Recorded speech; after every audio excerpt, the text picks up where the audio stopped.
In today's episode, we're going to go over 3 tips that I wish I learned when I first started TIG welding stainless steel.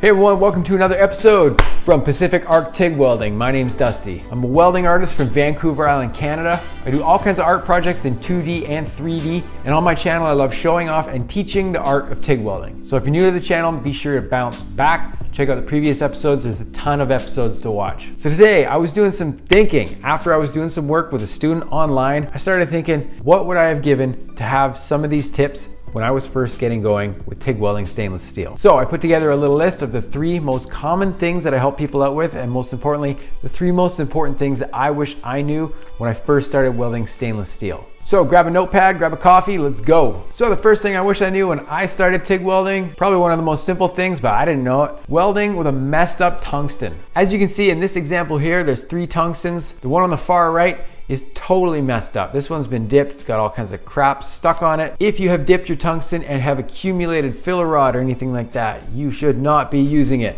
The second one in the middle is a little bit more contaminated. It's been dipped. The tip of it's kind of messed up, possibly broken off a little bit. Definitely not going to be a nice tungsten to get you a good crisp arc. The one on the left actually doesn't look too bad, but as you can tell, if you really take a good look at it, it does have a little bit of contamination on the tip. This might have been something as simple as just a quick scratch start or something like that I didn't intend to do. It happens, it's not a big deal. But what's gonna happen now is you're gonna lose your arc stability when you have any kind of contaminant, even just a little bit. It's gonna mess you up when you get into some precision stuff. So whether you have a little bit of contamination or a lot of contamination, in some way it's gonna cause a little bit of arc wandering, especially if you're welding thin material. This is gonna be absolutely infuriating to deal with. Your arc's gonna be jumping around a little bit. As you add fill, it's gonna be wandering all over the place. It's gonna be tough to do with thin material. Again, if you're working with really thin material and you want a really pinpointed arc to start out, you're gonna have more difficulty getting a good clean startup with a contaminated or chipped tungsten. So like I said, when you go to arc up and you need a really pinpoint start, forget about it. Your arc is gonna flicker off to one side then the other, possibly blow a bit of contaminant into your weld joint that you're about to lay a nice weld on. So just do yourself a favor, swap it out for a new one. It's not a big deal. I dip all the time. I keep a little pot here, I throw all my tungstens in, I go and I grind them all at once. When you do grind them, as you can see here, grind them lengthwise on the grinding wheel. Do not grind from the side. Grind so that the grain is going lengthwise with your tungsten. You don't need an expensive, super specialized tungsten grinder. I don't have one here, I just have a grinding wheel and it gets me by just fine. Obviously when you're using a wheel, the finer the grit, the better, because the finer the grit, you're gonna have less grain on the grinded surface. So a finer grit is probably gonna benefit you a little more. As you can see, I'm just grinding it lightly, so I'm getting the finest grains I can lengthwise.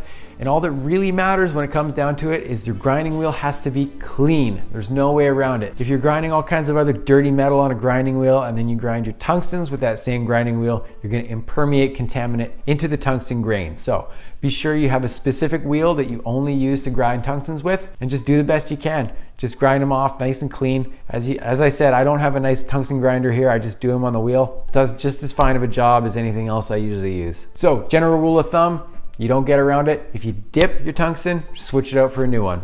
All right, moving on to my second tip, proper post flow. So besides dipping, how else can we destroy a tungsten or cause it to get really gross? Is you can have an inadequate post flow after you finish a weld. So post flow is used for a couple reasons. Like I just said, it keeps your tungsten clean. A general rule of thumb that I like to go by is when you finish a weld, if your tungsten is glowing red hot, it needs to be covered with argon. So your post flow needs to continue for the duration of time that your tungsten is glowing. If your tungsten is still glowing and then the gas chokes off because you don't have your post flow timer set long enough on your machine, you'll notice that your tungsten will turn dark gray or black.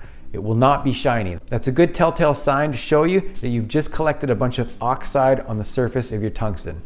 So what's gonna happen is you're gonna go start up your next weld. Boom, you're gonna blow all that contaminant off your tungsten into the start of your next weld. It's gonna suck. Don't do that. Make sure that you have enough gas coming out of the torch to cover your tungsten while it's glowing red hot. That way it'll stop oxide from forming on there If you finish, you hear the gas shut off and your tungsten's still nice and shiny, you did a good job. So another thing to consider with the timing setting on your post flow on your machine is not only do you have to keep your tungsten covered with the amount of gas that's coming out, you have to keep your entire weld covered while it's glowing red hot as well. Yes, that's a very important step that I did not know when I started TIG welding. I couldn't figure out why I finished a weld. When I peeked under my helmet, everything looked nice and shiny, but then as I moved my torch away, everything turned really gray and messed up. It looked terrible. That's why. Basically like the tungsten, when the weld is glowing red hot, it needs to be covered by a blanket of argon. What'll happen is if your gas shuts off too soon and it's still glowing red hot, it's gonna cause an oxide on the surface of that nice weld that you just did. It's gonna look really dull and really gray. It's gonna ruin your day. So take a look at this example here. This weld looked like a decent weld. Only problem was it just got super hot, and then as the gas moved away from it, it formed oxide. So it could have been corrected with a little more gas flow, a higher CFH level, or it could have had a longer post flow to keep it covered with a blanket of argon or a cloud of argon, whatever you want to call it, to stop oxide from forming. Once the weld stops glowing, then you can cut off the post flow or remove your torch. If you're ever in doubt how much post flow is going to cover you with the joint, set your post flow higher than you think it should be. Then you time it after you finish a weld, and then you can dial it back from there. You got to kind of shoot a little high to start with, find your settings, and then you can dial it back and save gas after. All right, moving on to our final one, number 3, filler rod technique. This is so important. It's crazy how much of a role this stupid little thing plays, but it's a very important role. And the slightest differences with technique are gonna help you out quite a bit. So check this out. Your filler rod has to stay in line with 2 things to get you the best results. Number 1 is your tungsten angle. So pardon me because I'm a lefty here, this is what I mean by tungsten angle. A good rule of thumb to follow when you're first getting going with TIG welding stainless steel is the angle that your tungsten is at in relation to your workpiece. So if we're doing a push angle of about whatever that is, 30 degrees or so, your filler rod needs to be about 90 degrees to your tungsten angle. So for example, if our torch is set at about 45 degrees, our filler rod angle needs to come up a little bit to match the 90 degrees from tungsten to filler rod angle.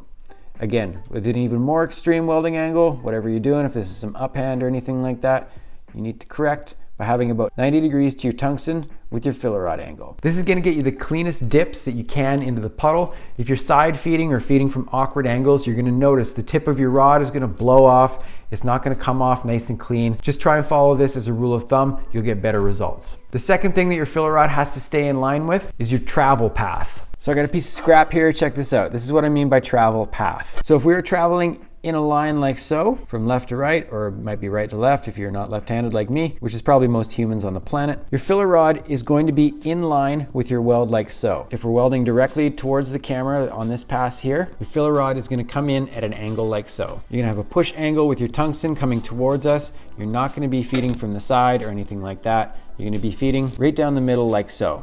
Again, this is going to get you the cleanest dips into the weld puddle.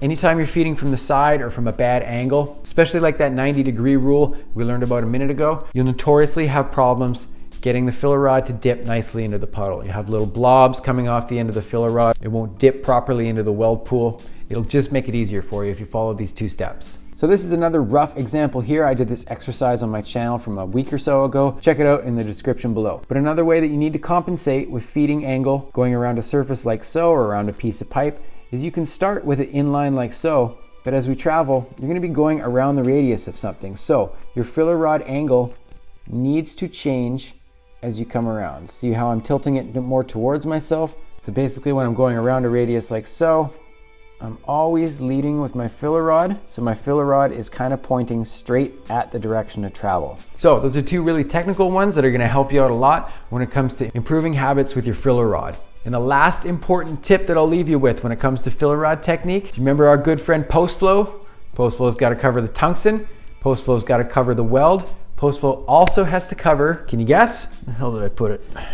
The tip of your filler rod. The tip of your filler rod is going to be glowing hot as well when you finish. So also you need to keep the filler rod in the envelope of gas to prevent the tip of your filler rod forming an oxide. Because again, we're going to finish. You'll take your filler rod out, it'll form the oxide, but you'll take a lot of time to keep all your other stuff clean and covered, like I know you will, right? Then you're gonna set up for your next weld, get everything set up nice and clean with a good clean arc, then you're gonna dip a contaminated filler rod into your nice clean weld pool. So again, post flow, big tip. It's got to cover the tungsten properly, it's got to cover the weld area properly, and it's got to cover your filler rod as well. Those are 3 major tips that I really genuinely wish I learned when I first started TIG welding. If you got any value from this episode, here's how you can repay me. Every episode, I challenge everybody who learns something to go out and do a random act of kindness for a stranger. Spread some positivity in the world right now. The world needs it. Go out, help an old lady with her groceries or something like that.